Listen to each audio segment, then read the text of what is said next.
What was your entry-level job into the smuggling enterprise? Excuse me.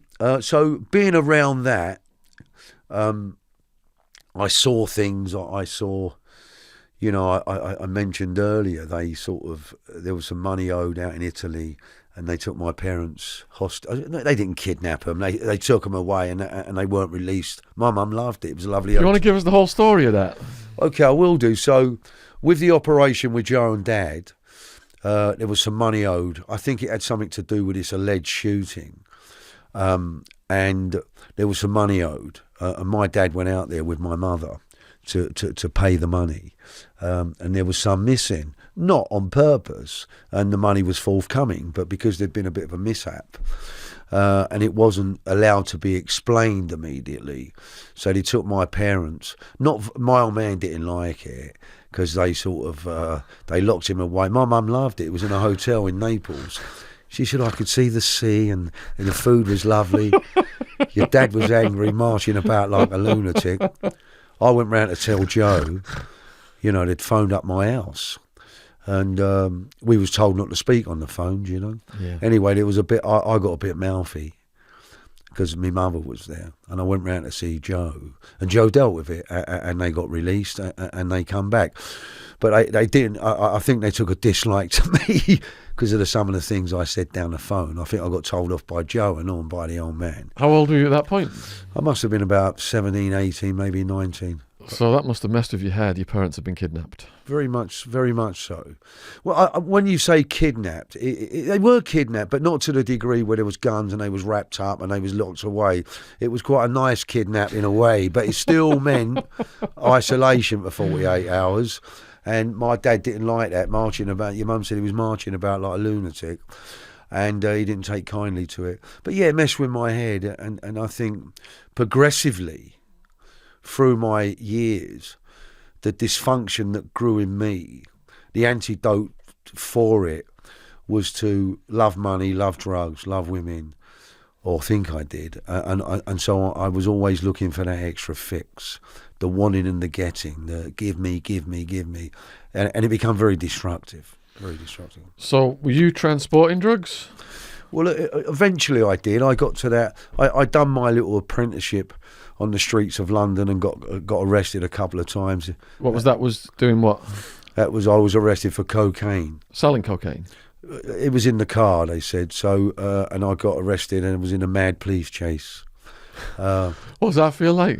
Not getting frightening. Were you driving? No, the kid I was driving with, if God rest his soul, he's dead now. He could drive, this kid. Run it down. What happened? Well, I'll tell you what happened. He was coming over to me, and there was some cocaine around, yeah? And he was on his toes. He was wanted. He was wanted for some cannabis, a loaded gun, and he was driving up to see me in Battersea. I had a shop there. I had an Edwardian and Victorian bathroom shop. It was a front for all sorts of shenanigans. We was called Uppercast Brass. It used to be Joe and Dad's video shop. So all that went on. And he come to see me. We'd had a couple of beers. And on the way to see me, he'd had a bit of an argument in the car. And one of his tricks was he used to squirt people with ammonia in the chest. And what does that do? Well, if you do it in the eyes, it's dangerous. It can blind you. But he never used to do it in the eyes. But the fumes of it water your eyes. It's like a mace. And so he had done that to someone in Wandsworth. And they got half of his number plate. And then he come to me. He didn't tell me that had happened. And so as we're doing what we was messing about doing, I went to get in my car. I had this little black BMW. And as I've got in the car, I've seen the police car pull up, but not pull up, but looked. So I thought, well, I've had a few drinks. I'd get in his car. And he'd hid all the cocaine that he had in his steering wheel. It was an old Fiesta. And there was an ounce on the side. And I think there was 7 or 8 ounces in his, where it was. And I get in the back of the car with him. So we're driving down a road. And as we're driving down a road, It's a bit like New York, this thing. It's well, not like New York, but in Battersea, Northcote Road, there's all roads that run parallel, and there's about 9 of them. So you go down one side, across Northcote Road, up the other side. So as we've gone down and hit Northcote Road, I've looked to the right and I've seen the police car. So I said, hold up, or whatever I said. Wallop, they're everywhere. So he proceeds, good driver. I mean, he was bloody good. He proceeds to have a getaway. And it's funny now, it weren't there. What's going through your head at that moment? Do you know, it's really funny. When the adrenaline kicks in, you forget the fear and it takes over. And I suppose I had balls as well. But to say I wasn't frightened, the first few minutes, I ponied myself. But once you get into it, your liberty's on the line. So he's up curbs, he's driving around things. And now we've got 3 or 4. There's a helicopter gone up for him, because they know he's a dangerous boy, this kid. And we wind up going round by the mental home in Tooting. And as we went through this geezer's garden to get away, he was only a young kid, and he was underneath sanding. He had a small little boat, a little rowing boat, and he was laying on this bench. I'll never forget. He was sanding the boat, and all of a sudden we've gone through his fence. He's rolled off. Where have we? Bomb! We've gone through. The police stopped for a minute, which give us about another 30 seconds or a minute. He's given me the ounce of coke. I've slung it out the window. I put my socks on so it didn't have my fingerprints. I've slung it out the window. It's caught a fence and fell. We've reversed to go through this big wooden fence to go into the mental home and get out and run. It's about 18 foot, this fence was. And every 6 feet was them corrugated posts. We didn't know that. So he reversed and he hit it right. I mean, it was the worst. His accuracy was diabolical. He hit it right in the middle, doing about 40 or 50 mile an hour. So the car went up in the air. Oh. He went through the window screen. His bone in his nose popped out of him. I busted me knee and me ankle. We're in it. We're in trouble. The car's flat and the police are there. And so I get out of the motor and they put these inflatable things on my leg to stop the pain.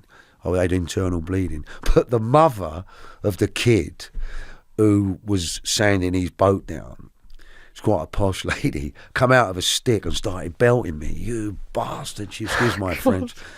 We get nicked, and that was it really. We wound up in the prison, and yeah, they didn't find the evidence straight away because the car had sort of constantined, and it wasn't till later. But I'd got a bit of bail at Judge and Chambers, and I absconded to Spain. So, what made you decide to abscond? Well, I suppose I was only a young kid. Yeah, it was the flavour of the month, Marbella. Everyone was down in Marbella. And I suppose I was looking maybe if the truth of the matter was, the gear wasn't mine. It shouldn't have been my shout. But I'm there. I've got a little bit of previous convictions. I didn't want to get 6 or 7 years. I thought I'd let him go to court. So I went out to Spain and sort of messed about. I don't want to go into that too much, but messed about a little bit out there. When you're deciding to abscond, what plans do you have to make? How are you going to survive? How much money do you need? Where are you going to get the money from? How are you going to keep going? Okay, great questions. So I decided to go with a few quid that I had, plus help from my dad and Joe. And so you had the year passports then. So I had a bent yearly passport. I thought I was like Ronnie Biggs. I weren't. So out I'd go, very emotional. I had that sort of mixed emotion in me. I was quite a strong kid, but I was quite tearful. I was quite a tearful kid. So I went out to Marbella, and one thing led to another, and I sort of earned a few quid, which stabilised my stay there. Did you have people that you connected with in Marbella who received you? Absolutely. There was a number of people out there. Freddie Foreman was there. A number of people who was old Jackie Kray, who was a beautiful, beautiful Jack. Friends of my dad's. But, you know, you're an independent kid. I'm 25 years of age, and of course I was looked after out there. And so it's very hard to be in a place like Marbella and not think you're on holiday. So first of all, it took me time to settle. Then I got myself involved with a couple of things and got a few quid. and started to live a life. My young daughter was only 18 months old, so my wife used to come out every now and again to visit me, but I was living the life down there. It was 1985. But then something really tragic happened. My young brother, do you mind if I speak about that, my young brother? No, please tell us all about him, yes. Yeah, beautiful boy, an angelic kid, nothing like me. He was like his mother, like my mother. And he wonderful sense of humour. He was into his astrology a bit, very bright, but he liked to puff, he liked to bet. Very bright kid, but he was a very sweet kid. He when you're around people and they've got that sort of, their being is in the present is funny, kind. He wasn't loud like me. He always had a nice thing to say. He didn't want attention. He was a little bit like a wallflower, but had an incredible way about him. And he come out there to be with me because my grandfather was dying. And then one night we went out into the Port of Banús, and we was with Charlie Wilson, the train robber. All that little mob was about. And a lovely, I won't say it was, another lovely friend of mine who passed away. He was up to no good. And there was some funny little moves down there, some great moves there was. And he had a bank manager, this fella, in the UK, and I think about 10 cards with a daily thing of 250 quid. So he used to say, "Come with me, son," and we'd go at 1 minute to 12, draw the 2.5, 1 minute past 12, draw the other 2.5. So that was our daily money. It was quite funny, actually. And but I was out of him one night, and we was having a bit of coke, me and my brother and him. And my dad was sadly having an affair. That was one of my dad's traits, and he was having an affair with a lady, bless him. And we started arguing about it, me and my brother, about 2 o'clock in the morning. And but we was virtually saying the same things. We was just upset. Dad was having an affair. We was high on coke, and we had words. It wasn't violent. It was loud. And he got really upset, my brother, and he walked out of the house, and he got down to the bull ring in near Port of Banús. I don't know if you know that. So I went to look for him, and I was in the car, and I found him walking around. I said, whatever, I said, get in the motor. He come back to the motor, got back in the motor, went back to the apartment. And then about half an hour later, we stopped speaking. I went to bed, and now it was about 4 in the morning. I hear the car go, screech, and off he goes. Anyway, I go to sleep. I wake up in the morning, whatever time it was, I went to go to the lavatory. And I suppose the size of that glass there was a shaving mirror where 2 people could shave. And on the glass, in Vaseline, and I've still got it today, was "I love you." And I thought, what's all that about? And then all of a sudden I recall what's gone on. So I start to look for him. Phone up England, go round to a few friends of mine's house. He'd gone to my mate's house because his passport was there. No one could find him. So I looked for him. Anyway, he died. He got run over. Holy shit! It was heavy stuff. He got run over like in a pedestrian capacity. He never got run over. Sorry, take that back. He had a car accident. Car accident. Yeah, and he went up. What he'd done, he went on a lorry went over the top of him. Oh my god! So it was heavy stuff, and he was in a terrible way. And his girlfriend was pregnant with his son. So he never met his son, obviously. And eventually I find out that my brother's dead in the UK. Absolutely slaughtered me. So you're in shock. Total shock. How do you pick yourself up out of that? I don't know. It was really strange. I think it played badly with my mental health. And he died, and then the following day my grandfather died. So my mother buried her son and her dad on the same day. It was pretty and I'm wanted. So are you self-medicating with drugs? Absolutely, full. I'm bang at it. And my dad arrives with Arpasati and my wife at Malaga Airport. Dad's abusing all the police and all the customs and screaming and shouting like a lunatic.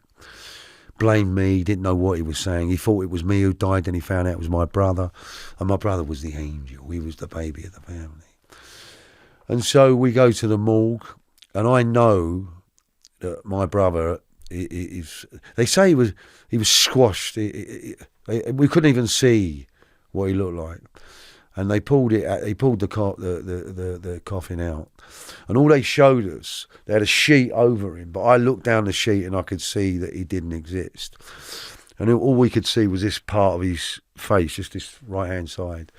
And foolishly, I pulled the sheet back a little bit, and it wasn't nice.